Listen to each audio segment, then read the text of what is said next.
जन्नत अता फरमाए गा। कहते हैं खिल उठे हमारे चेहरे, बाहर गए, दस्तक हुई थी, दरवाजा खोला। फरमाते मुझे यकीन था वही होगा जो 2 दिन पहले आया था, और मेरे यकीन के मुताबिक ही काम हुआ। वही बंदा था जो कल भी था, जो परसों भी था। हालत और कैफियत और अंदाज भी वही था। पानी के कतरे बह रहे हैं और उस शख्स ने जूते बगल में दबाए हुए खिदमत में हाजिर हुआ, बैठ गया, बातचीत की, चला गया। हजरत अनस बिन मालिक कहते हैं थोड़ी देर हुई तो हुजूर भी तशरीफ ले गए। हजरत अब्दुल्ला इब्न अमर मुझे कहने लगे यार वैसे कितने इसके नसीब हैं, कितने नसीब हैं। कोई आया लेके चला गया, कोई आया लेके चला गया, कोई उम्र भर भी ना पा सका। मेरे मौला तुझसे गिला नहीं, ये तो अपना अपना नसीब है, ये तो अपना अपना।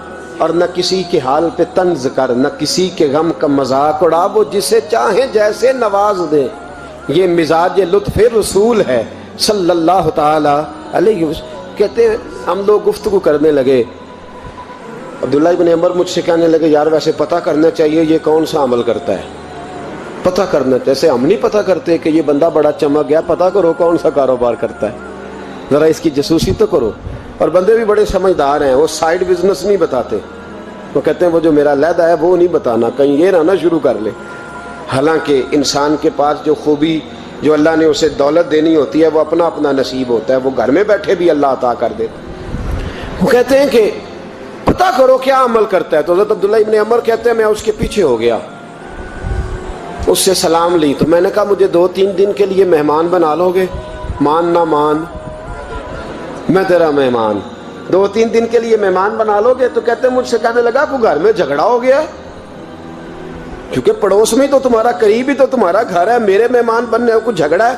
तो मैंने कहा चलो ऐसे ही समझ लो, पर मुझे मेहमान बना लो। कहते हैं मैं 3 दिन और 3 रातें उस शख्स के साथ रहा। वो कितना सदका करता है मैं नोट करता रहा, नमाज कितनी पढ़ता है उसका क्या। मैं चाहता था कि वो अमल मुझे मिले। इसकी बरकत से मुस्तफ़ा ने इसे 3 मरतबा जन्नती फरमाया है, ताकि वो कैफियत मुझे भी मिले। हजरत अब्दुल्ला इब्न अमर कहते हैं कि मैंने कोई ख़ास चीज़ नहीं देखी। वो इशा पढ़ता तो फजर तक बिस्तर पे करवटें लेता, और मैं अल्हम्दुलिल्लाह उठ के तहज्जुद भी पढ़ता, नवाफल भी पढ़ता। कहते हैं वो 1 सिपारा पढ़ता, मैं 3-3 पढ़ता। फरमाते उसने 3 दिनों में खजूर भी सदका नहीं दिए कि खजूर भी, और मैंने बड़े बड़े गरीबों की मदद की। मैं कहने लगा कि अमल तो मेरा ज्यादा है इससे, फिर खूबी क्या है? खास तवज्जो करना, इस्लाम और दीन का जो फिक्री असास, जो फिक्री असास हमें सहाबा ने दी। हजरत अब्दुल्ला इब्न अमर कहते हैं मैंने तीसरे दिन उसे कहा भाई अल्लाह तेरा भला करे, तूने बड़ी खिदमत की, मैंने जाना है मेरा कोई झगड़ा नहीं हुआ था, मैं तो बस तेरा अमल देखने आया था कि तू अमल क्या करता है। तो वो सहाबी कहते हैं मुझे कहने लगे यार तू मेरा अमल देखने आया था, मुझे बता तो सही क्या तूने, और क्यों देखने आया मेरा अमल, तुझे क्या जरूरत पड़ी मेरी जासूसी की। तो कहते हैं मुझसे जब उसने सवाल किया तो मैंने उसको कहा भाई तू 3 दिन आया ना, हम बैठे हुए थे। कहा हाँ मैं आता रहा हूँ। कहा 3 दिन नबी पाक ने फरमाया अल्लाह तुझे बगैर हिसाब किताब जन्नत अता फरमाएगा। तो मैं चाहता था कि मैं जरा जासूसी करूं, जरा देखूं, खोज लगाऊं कौन सा ऐसा अमल है। आप भी जरा ध्यान दीजिएगा, कौन सा ऐसा अमल है। हालांकि तू शाह पढ़ता है और उठ के फजर पढ़ता है, मैं तहज्जुद भी पढ़ता हूं, तेरा सिपारा 1 है मेरे 3 है।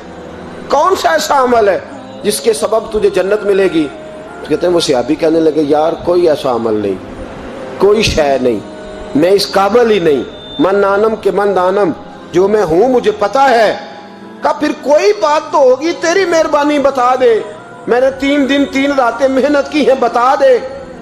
कहते वो कहने लगे अगर तुझे बताऊं ना तो फिर सुन, मैं जब रात को सोता हूं तो अपने दिल पे नजर डालता हूं, और सवेरे जब उठता हूं तो फिर अपने दिल पे नजर डालता हूं, मोबाइल पे नहीं, कुंजी पे नहीं कि चाबियां किधर हैं, बटुए पे नहीं। मैं रात को सोते हुए भी अपने दिल पे नजर डालता हूं, सवेरे उठते हुए भी मैं सबसे पहले अपने दिल पे नजर डालता हूं। फरमाते हैं अल्हम्दुलिल्लाह मेरे दिल में किसी का हसद नहीं है, किसी के बारे में कोई कीना नहीं है, कोई किसी के बारे में मैल नहीं। मैं अल्लाह के हर बंदे के बारे में सोच, नजरिया, फिक्र अच्छी रखता हूं, اور فرمایا میں تیرے بارے میں بھی عبداللہ یہی سوچتا ہوں کہ تو مجھ سے زیادہ نیک ہے۔ الحمدللہ اس وقت بھی میرا ذہن یہ ہے کہ انس بن مالک مجھ سے زیادہ پرہیزگار ہے۔ اس وقت بھی میری سوچ یہ ہے کہ محبوب کے سب صحابہ میں سب سے کمزور میں ہی ہوں۔ نبی عبداللہ ابن عمر کہتے ہیں میں نے اس کا ہاتھ چوما، میں نے کہا سمجھ آ گئی ہے، تیرا نظریہ تیری سوچ پکی اور سچی مسلمان ہے، تو دل اور روح کا مسلمان ہے، تو نظر اور روح کا مسلمان ہے۔ یہ سبب ہے کہ اللہ کے رسول نے زمین پر چلتے ہوئے بھی تجھے 3 دفعہ جنت کی بشارت عطا فرما دی۔